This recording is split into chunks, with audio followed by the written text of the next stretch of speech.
Coming up, the New York Football Giants are preparing for a divisional battle with the Washington Commanders. We dive in coming up next.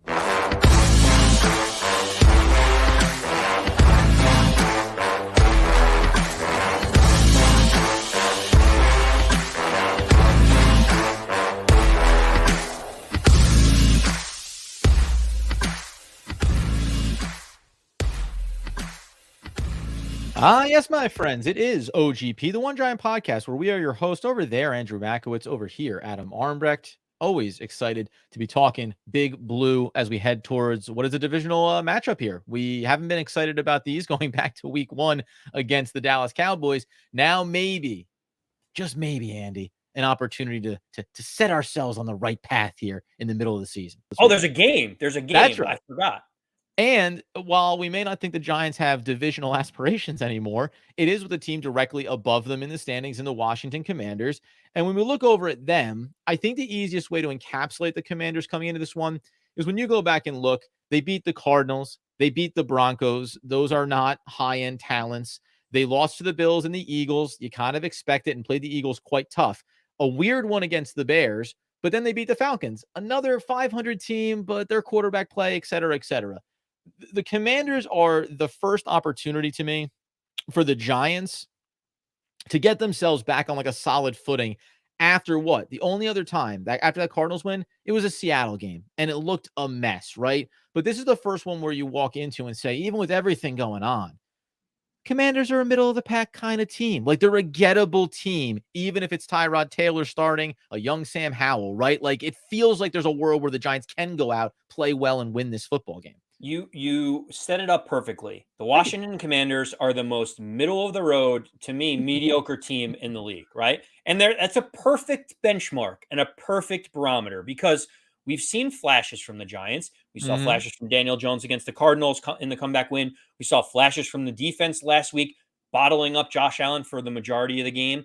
It's like, if you really have any aspirations for the rest of the season, you have to beat a middling team like the Washington Commanders, or else you turn the mirror around and say, we can't even do this at home. What are the expectations for the rest of the season? So I'm completely with you on the situation with Washington. And remember, I don't want to look too far ahead, but the reason why this game is so important, one, is it's in the division. Two, it's a team above you. But three is Commanders, Jets, Raiders are the next 3 games on your schedule. The Giants have the ability to lose all 3. I also think, depending on what goes on with the Jets, they have an opportunity to win all 3. If we can find a way to get some kind of offense going and the defense looks the way they did against the Bills. But if you don't win the Commanders game, you pretty much are looking at 1-6 and you're saying the season is effectively over. Yeah. We can't just continually lose division games, have 1 win on the season, and have any idea that we're going to do anything. 100%. And by the way, like this actually just to touch back on the Daniel Jones piece of this, even if he was getting close, I actually think, like you mentioned, those games on the schedule ahead, keeping him out of this Commanders game, and they have some guys obviously up front there that can get after them, but that Jets defense is elite, right? And I don't think that even if I could get Jones back this week, I don't know if I want to put him out there the next week against the Jets as he's like trying to get his feet back underneath him. Even though we talked about this before, even though Crosby is there, Max Crosby with the Raiders, I think I feel more comfortable saying 100% health for Daniel Jones, hit the Raiders game, then you get the Cowboys game, then you get the Commanders game, right? And then the Patriots after that. Like, it doesn't matter about the wins or the losses per se, but if you can put out Tyrod and get this win against the Commanders, then you go, okay, and then let's just see what happens in this Jets game because I don't want Jones getting brutalized, right? I'm the opposite way. Really? Every one of these games upcoming is a must-win game to keep the season alive. It's like if you lose to the Commanders, I'm sorry. I was operating under the assumption the season's already over. If you think there's still a chance, then yeah. I am not yet because there is a warped sense of reality in my mind that the next 3 games have potential for the Giants to win. Not saying they will or should. They're probably going to be underdogs in all 3. But when you talk about the Raiders, I don't know what your opinion of the Raiders are. I don't think that they're a great team. They remind me of the AFC version of the Washington Commanders, right? So, like, to me, Jimmy G's hurt again as well. Should be beatable. And the Jets, have the question mark with Zach Wilson too, where it's like, I don't know, can their offense score enough points to be able to do it? So for me, I'm sitting here saying the season is on the line against the Commanders. You're already saying the season's over. But if you lose the game, I'm in the same boat as you. If you win the game and you look at it and say, We've got 2 more games coming up before the Cowboys game. Can we get to 4-5 and at least like put some respectability around here? To me, the second that Daniel Jones is available, I think he has to be out there and he has to play. And like we need this Washington Commander win more than anything right now. Yeah, and I'll be very curious if it ends up being Tyrod. Sorry, I think some people brought up some very interesting stats when it came to it. The pressures, we talked about them last episode. The bigger the sample size gets of Tyrod Taylor, I think, unfortunately for Daniel Jones, this line is at least different. I'm not going to call it better yet, but it's different. So we don't know if it starts looking like it's more productive now that they've made some changes. Really, the key one is Pugh being in this, but you can make the case Glowinski's back in there. So who really knows what we're talking about in front of Tyrod or Daniel Jones or otherwise. So fascinating to watch from that standpoint. Let's if I can, although Yeah. what do you got there? You got a little No, point I there. was just going to say, like, as What we do you got there? get into the Washington Yeah, Commander yeah. matchup, I think the first thing that I want to talk about is that our defense versus their offense, right? Yep. I think that's a logical place to go. I literally on the other side have no idea what we're getting from our offensive line. So like that to your point, like it feels like a question mark, whereas the other side is interesting because it is a matchup of two feudal and competing statistics, Adam. The Washington Commanders have given up more sacks this year than any other team in the entire NFL, including our New York football Giants. The Yep. New York Giants have gotten the least amount of sacks in all of football with only 5 sacks on the season. The question is, which one is going to give, right? Like one of them has to win out in this circumstance. You saw flashes last week of the defense playing better. I don't know. Where does your head go when I give you the fact that the Commanders give up the most sacks? We have the least amount of sacks. Which one is more likely to come true on Sunday? I mean, it feels like the Giants are going the right direction defensively. So getting home on some of those pressures is going to be possible. You mentioned it here. I mean, listen, Sam Howell got sacked 9 times in the game against the Buffalo Bills. He's been sacked 5 times in the last 3 games as well. And the weird part for me is like maybe one of my pushbacks would be saying like, well, when you look at against Philly, 29 of 41, 290 yards, 70% completion percentage, 388 yards against the Chicago Bears. But then this last one, 14 of 23 for 151 yards against the Atlanta Falcons. Like an okay team, an okay defensive team. Like it was weird. Only 61 completion percentage there. And the QBRs have actually descended for Sam Howell over these last few weeks. So the pressure piece to me is important. I think the Giants need to get pressure on him. They're middle of the road, Sam Howell. I think it's like 2.79, almost 2.8 seconds in terms of time to throw. Now that's a both and. It's well, sometimes maybe he has time. You think they be quick releases, and then that's him holding the ball too long and affording the defense to get after him. If I highlight my actual concern here relative to last week, Buffalo Bills are a better team than the Washington Commanders. Make no mistake about it. However, when I think about the weapons in totality for both these teams, I do look at the Washington Commanders and say Brian Robinson, right, averaging 4 yards per carry, 300 yards on the season. When I look inside that receiver room and I see McLaurin and I see Samuel and I see the tight end Logan Thomas and Antonio Gibson, like there are a lot of ways for this team, if we do not get pressure, to spread that ball around. And we've seen that the chunk plays that have hurt the Giants at times between Adoree Jackson's injury, Cordell Flott, Trey Hawkins. That secondary is going to be, to me, the focal point in terms of, are you ready? If the defensive front is hit and miss and getting pressure and there's time has been the brutalizer for the Giants because it's allowed mistakes, especially from young players, broken coverages, and a couple of deep bombs that have really hurt them in the past weeks. Yeah, I mean, you brought it up very well. I think that Sam Howell, you mentioned his time to throw. I just think he holds on to the ball forever. Like I've Yeah. watched a Yeah. few Commander games. I haven't broken down the all 22 or anything like that on Sam Howell. But every time I watch him, I'm like, dude, get the ball out, throw it away, like do Right. something because what you're doing is you're really putting even more pressure on your offensive line. And the way that I think about it, look, the Giants don't have a formidable pass rush.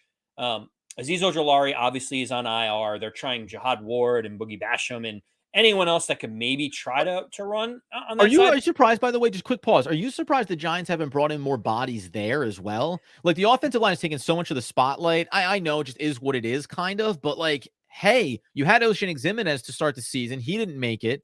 Azeez Ojulari goes down. Like, we're devoid here, and nobody else plays beyond Okereke and McFadden at the linebacker spots. Yeah, it is surprising. They're kind of leaving Thibodeau out on an island to potentially get doubled or chipped by tight ends because there's Right, no right. pressure coming from the other side. That to me yeah, it is frankly a little strange, but I guess they like what they see, or they see enough to say, hey, if Ojolari is going to be back in 3 more weeks, maybe we can just keep this going for the time being, even though they're must-win games at this point in the season. What's But one more loss, yeah, what's really, at one this more point? loss? We'll just wait for Aziz Ojolari because he's definitely not going to get hurt again. Um, but Adam, where I really see this coming Yeah. down to is it's going to be Dexter Lawrence against our friend Nick Gates at the center position for the Washington Yes. Commanders, and Leonard Williams either against Charles Leno or on the other or on against their right tackle. We are going to have to get pressure up the middle from those two players in order to be successful in this game Yeah. because we Yeah. don't have the typical pass rush. We do get burned a little bit when quarterbacks have time. There needs to be upfront pressure from Leonard Williams and Dexter Lawrence. They should be licking their chops, saying, "Oh, Sam Howell holds onto the ball. We can get after him without having to blitz 3, 4, 5, 6 guys at the quarterback." Like those to me are the most important matchups when we look at this side of the ball. I am expecting a huge game from Dexter Lawrence inside, just Mm. disrupting everything that they want to do.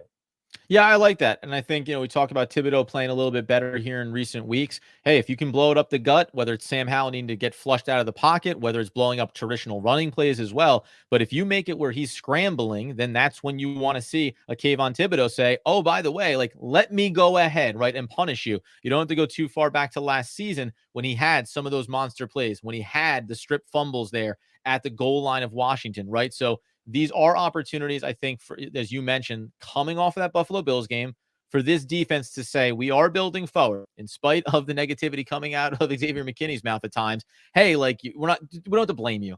We're not blaming you. How about we congratulate you? How about at the end of this one, we say it's because of the defense that we did win this game, right? Like, let's not worry about putting the blame somewhere else. Let's put all the responsibility on that side of the football and say you can go out and do it. And then you just look to the offense. Let's be consistent. Saquon Barkley, another week off of injury. He should be healthy and more effective.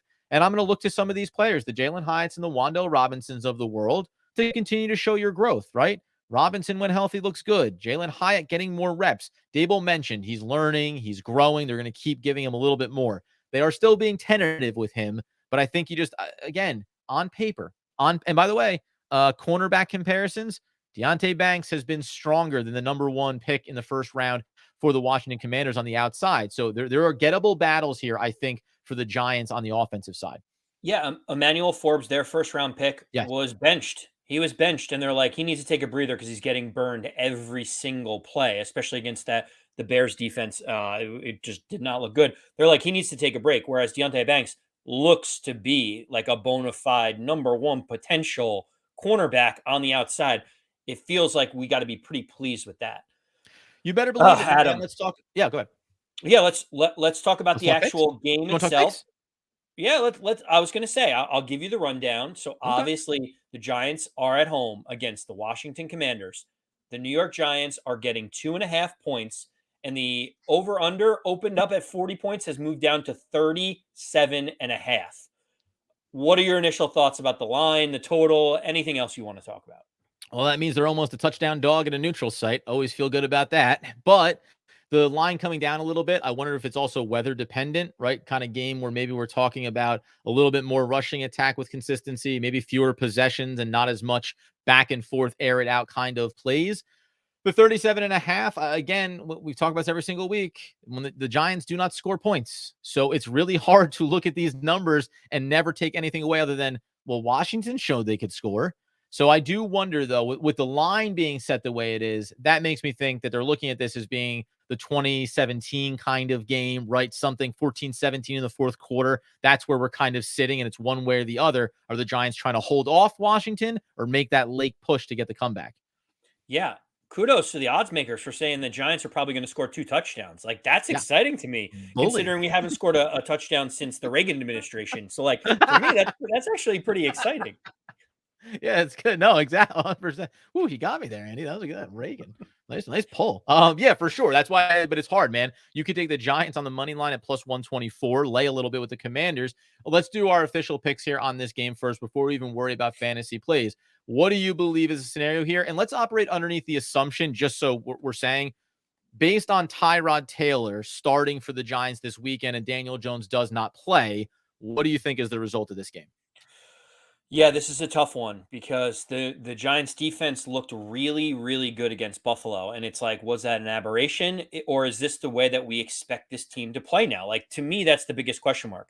What's not a question mark is whether or not the Giants are going to score a lot of points, right? I don't see a scenario where the Oh, Giants where they put up. do, right? Oh, sorry. I thought you meant like what's not a question is obviously they're going to score against the No, it's Commanders. obviously they're not going to put up 34 points in this game, right? Right, Like that's right. of all the scenarios that my brain has calculated using my AI algorithms, that one Mm-hmm. has not come out where they score 34 points. I Doesn't just spit don't that at think it's all. possible. Yeah. And so the question is it a mirage from the defense or is this the way they're going to play the rest of the season? I just don't know. I mean, what I'll tell you is I in no way, shape, or form can take the over in this game. I just can't No, do it because no. I am not confident that the Giants can score more than 13 points. I mean, that's kind of what I said last game, and they held right around there. The real question is, what does the defense look like? Do they end up manufacturing some points? This is a tough one, Adam. I just this is the one time where the Giants have to hold at home with this season on the line, and it feels like to me, the game plan has to get better on offense. The Giants have to Yes. show that they can move the ball more effectively. Mike Kafka, everyone's looking at you. You have to find ways to get the ball to guys like Jalen Hyatt, to Darius Slayton. Show us an improvement on your side from what happened against the Buffalo Bills and build upon Jalen Hyatt being out there and Slayton catching those long balls.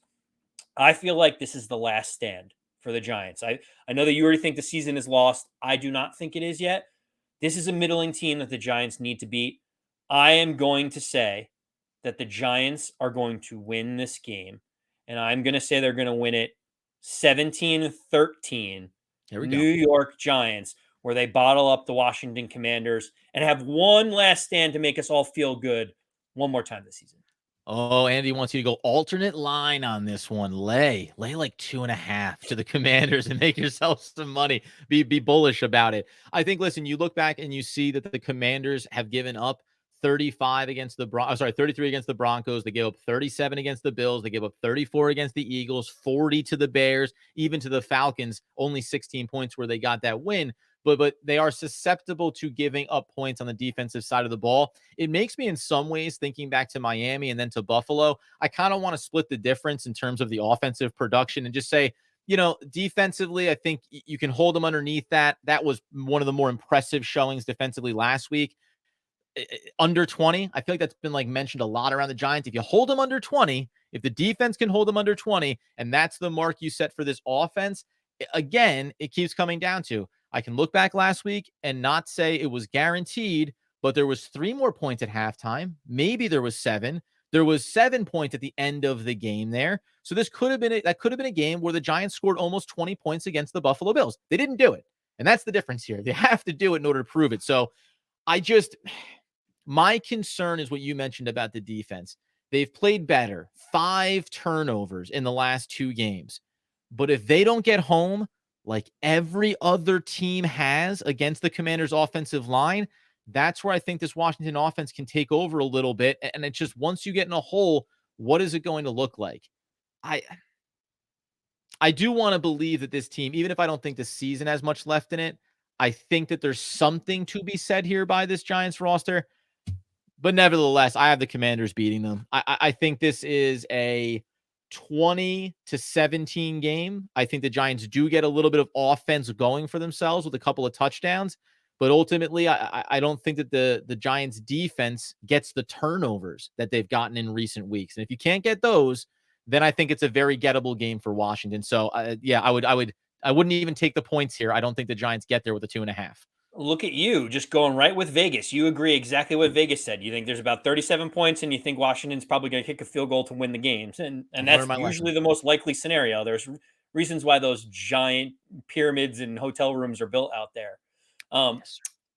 Adam, Yeah. if you're going to be looking for something in Mm, terms of a potential wager, betting responsibly, what of are you course. looking at potentially on the Giants side or the Washington side that you'd be looking at? Yeah, I mean, let's talk about anytime touchdown score because I feel like that's going to get better odds anyway with the Giants because they don't score any touchdowns. We know, right? Should have been a penalty, could have been a penalty. I think, especially if it's Tyrod Taylor under center, it looked like when it got down to the red zone, they did look the way of a Darren Waller. He's plus 460 for an anytime touchdown. I would put some money on that potentially. And I'll even say, normally I would go the Jalen Hyatt route. I've hit that a couple of times. Why not plus 550 for an anytime for Darius Slayton? We talked about susceptible secondary. He had those deep routes, and Tyrod did a really nice job last week putting a couple of those right into the bucket there over the top. So I would look at one of those two players there on the anytime. Well, why don't you just take all the Giants anytime touchdown scorers? You forgot Saquon Barkley. There's a couple more. Why don't you just sprinkle in all the Giants players to Well, those score? are the two impartial three that I like. I actually cannot agree with you more. And Huh. my guy is Darius Slayton. Yeah. 100%. He is the guy to look at here. You said plus 550. You're getting over 5-1 odds. Adam, keep in mind the last 2 weeks, it's only been 6 catches, but he is averaging 17 and a half yards Yeah. per catch. You can see that in the last 2 weeks, they're starting to look more vertically. Jalen Hyatt pulls the defense further, gives Darius Slayton more room to operate. Saquon Barkley being back pulls the linebackers in. To me, this screams Darius Slayton having one of those games where he goes 6 catches for 90 yards and a touchdown on a nice 40-yard bomb from someone Yeah. like Tyrod Taylor. To me, I like Darius Slayton in this one as well. So you and me are thinking alike, but I won't sprinkle in 27 No. other names You of don't want to other drop any Giants. other names in the No. hat there? Because you could say Daniel Bellinger plus 1,600. Maybe you get Paris Campbell. Yeah. Maybe he resurges plus 1,500. Gary Brightwell plus 1,100. Why not? I mean, come on, let's have some fun.